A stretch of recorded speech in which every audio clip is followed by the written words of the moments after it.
Hello, ladies and gentlemen. This is the Twilight Council. I'm Adrian Harris. I'm joined here by my analyst, Tim. There are some who call him Robin Fraser, and Andrew Kibbles and Bits Dunn. For our first topic of the day, we have IGNProLeague. I don't actually know how to say it. I think it's Katowice. Katowice? I might be wrong. We've spent hours trying to figure it out. It's not going to happen. But I wanted to ask you, Andrew, what surprised you about this tournament? Who surprised you? Zilka. Zilka was really, really impressive. I mean, from the timing attacks against Yoda to his all-around good macro play style, very, very solid. And it was great seeing him have such a great performance at a tournament because we all knew he had it in him.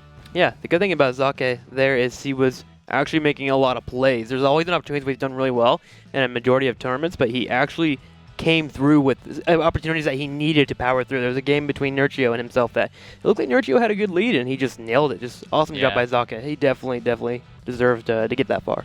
Definitely. I enjoyed the games against Yoda as well.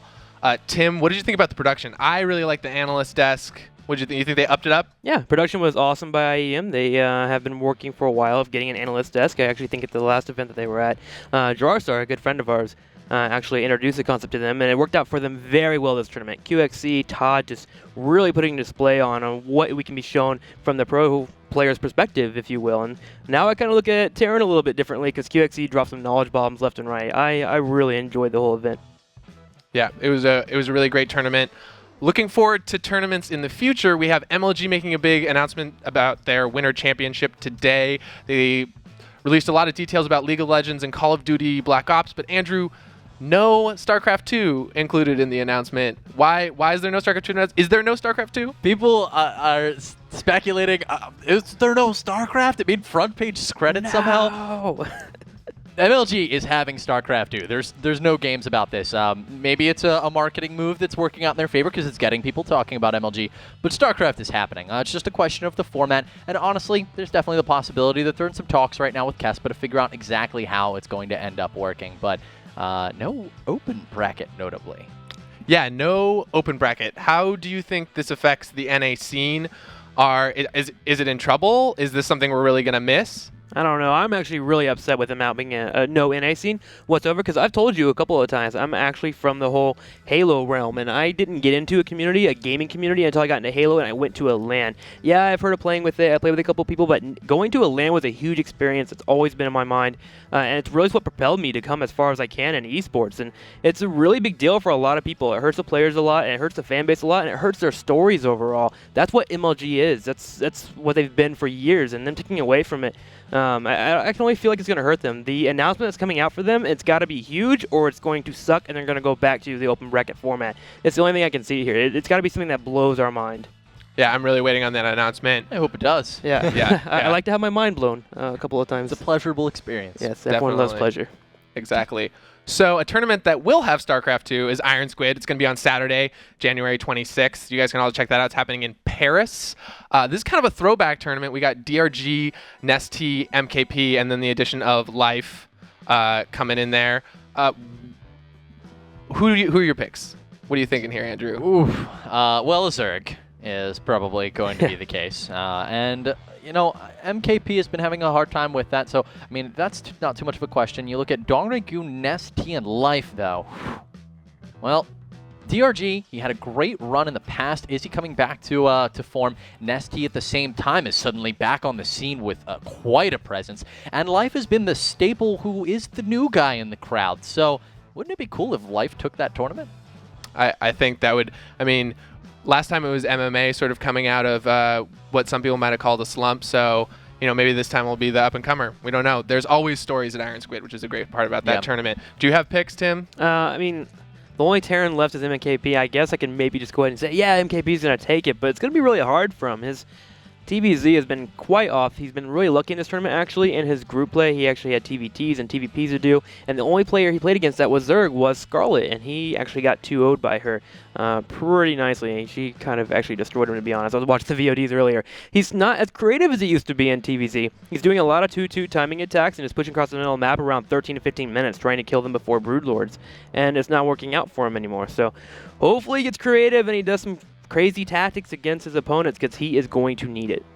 Andrew, so we have 3 Zergs and we have 4 Koreans. What about diversity in this tournament? You think it's hurt it? This is actually something I put a lot of thought into. I mean, you look at the fan base on a game like StarCraft 2, and the viewers, you're fans of, you got a couple of Korean players, a couple of Europeans, a couple of North American scenes, and those are the people that you're really going to want to follow, and you come and you see when they play. And in this situation, down to a last few Koreans here. They're all explicitly Korean, so any NA and EU's out of the question. And if your favorite Korean's been knocked out, it's definitely going to be hurting their viewership. On top of that, we're looking at a lot of Zergs. And I go back to IPL 5. You had the Code S semifinals and finals. Everybody was there for the semifinals. I haven't been to an esports tournament that was that packed ever. It was completely, everybody was standing in the back, no space at all. And then when we got to the finals at the ZVZ, there were actually seats available. It's a little bit lackluster and unfortunate for Iron Squid if they end up in a series with a ZVZ final, as we know it's not doing too well, especially because it's been going on for so long at this point. Yeah, I think the real hope is those storylines, either, Life becoming Ascendant or Nesty reestablishing Creative Universe, Yeah. MKP coming back into form against Zerg. I think hopefully we'll get some really exciting storylines. Speaking of excitement and hype, Blizzard announced their Heart of the Swarm. Well, they didn't announce, they released the cinematic, and it was awesome. Amazing. It was It was really cool. good. They also released a bunch of details about the campaign as well as some footage of it. They released the fact that there is going to be shared replay watching, resume from replay, a bunch of different features. I'm really excited to play around with that. How awesome is this, guys? How pumped are you? It's really cool. It shows that Blizzard's paying attention. They want to make esports explode in general. They even posted about it in the actual forum post itself. They really want to make sure that replays are accessible. If there are drops, it lands, which again is just a step up for us. StarCraft 2 is moving up into the heavens, guys. We're getting what we need for our viewers, we need for the players, and it's great that Blizzard's finally stepping up. I think Heart of the Swarm is going to be huge, man. With that cinematic hyping me up, I haven't been that excited since I graduated high school and thought I was going to have an awesome life. I'm so excited. Man, I wish I could go back to high school. That was I don't. That was an awesome time. No. I'd compete. Andrew, excitement, Heart of the Swarm? Oh man. Okay, so what they're doing for esports is great. That movie, that cinematic, just made me want a StarCraft movie so badly. You watched it in Spanish first, didn't you? I did watch it in Spanish. I didn't know a word of what they were saying. I saw a link on Twitter before I even found the English version. I was looking for it. I couldn't find it. But it was so just the fact of what a battle scene is capable of with this genre and what Blizzard has to work with here and the multitude of storylines that are available to them. I am not a person who posts on the Blizzard forums very often. In fact, I think it's only ever been done once. I saw somebody make a ridiculous point. I was like, I have to say that you're wrong. Here, I was like, I'm posting them. StarCraft movie, please make it happen. I was absolutely blown away by that cinematic. Well, apparently there's a Warcraft movie in production, so Cancel hopefully it. StarCraft. that gets cancel it back to StarCraft. StarCraft Ghost coming winter 2014. Oh gosh. Coming soon, TM. All right. So our last topic kicked off last week with Destiny posting a big sort of expose on how Owned had not really been living up to their contractual commitments. And then it got leaked this week that Owned is actually shutting down in the next 1 or 2 weeks. All the streamers are jumping ship. This is big news. But on top of that, Azubu announced Azubu TV along with partnership with CLG. I'm a League noob. Tim, you know a little bit about League. Can you explain to me how big the CLG partnership is, especially with the Azubu StarCraft team under their banner? Yeah, I mean, CLG is a big deal in the whole entire League community. They have a decent amount of streamers on there, and by decent, I mean awesome streamers. They have Hotshot GG, they have Aftermoon, for a couple that I barely know. I'm a StarCraft guy, and I know these guys because they get huge followings on their streams, which can leave up a lot of potential contracts you can make between other teams. You can give them move over to Zubu, you can get a fan base going, but it's going to be hard. Completely. Sir Scoots kind of hit it really well on Twitter today. Twitch has been working 5 years to get where they are now. They have a huge fan base in the community. They simply are talking to us constantly. If there's ever a mistake, you have Superman Gunrun jumping into the Twitch to fix it. Anything, he'll run all the way home. He'll take a train, whatever, to get it done. He is essentially Superman of esports, and they have those figures, and Azubu's going to have a real hard time matching that.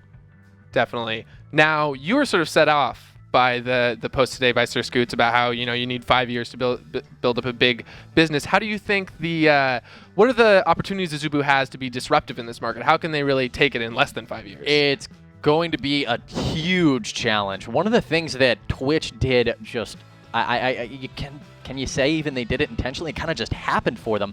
Is that you go to an esports event, a lot of them are very similar. You're in a large room. There's often very tall buildings around. Maybe you're in Vegas for every event. If it's IPL, if it's MLG, you're in a different city. It's hard to tell the difference between these events. But the one thing that always stuck with me that let me differentiate which event I was at when I'm looking back on it in the past is the Twitch TV after parties. I could tell you if it's the one at the Blue Martini or if I went to, the Rainbow Club, I think it was in Columbus. They had all these different venues, and it really just made a connection with the esports audience. That's actually how I can tell the difference between all these esports events besides just who won. And I think Twitch did a fantastic job establishing a really good rapport with the community. They have a great platform on top of it. Azubu, you get some great engineers together. Maybe you find out some tips from some people who may have left Twitch in the past or some people it owned. That's not too much of a challenge. Where I think Azubu's really going to have to come up with some creative strategies is in that association with the esports market. Yeah, we've experienced a lot of social marketing going to events with Twitch, but I think Azubu can really kick it into overdrive if they bring that to the larger market, really feel like everyone's participating. That's sort of what Gunrun has done. He talks in chat and like, hey guys, I'm on it, I'm fixing it. But if they can bring that, that sense of bringing distinction to everyone, I think we can get a really good event. Actually, one thing that's really smart out of them is picking up a CLG that they're partnering with here, because if you look at the history of Twitch, there were a lot of relations with StarCraft because it was all back when StarCraft was the game. If they try to tackle StarCraft, a lot of the StarCraft audience is very loyal to Twitch already, but your League of Legends audience, they joined the scene a little bit later, so maybe this move by Azubu is actually quite calculated. Well, that's our show for today. Thank you guys for joining me. Make sure to check out, we've got tickets on sale at tickets.ign.com. You can get IPL 6 tickets for $15. Thank you very much. We'll see you next week.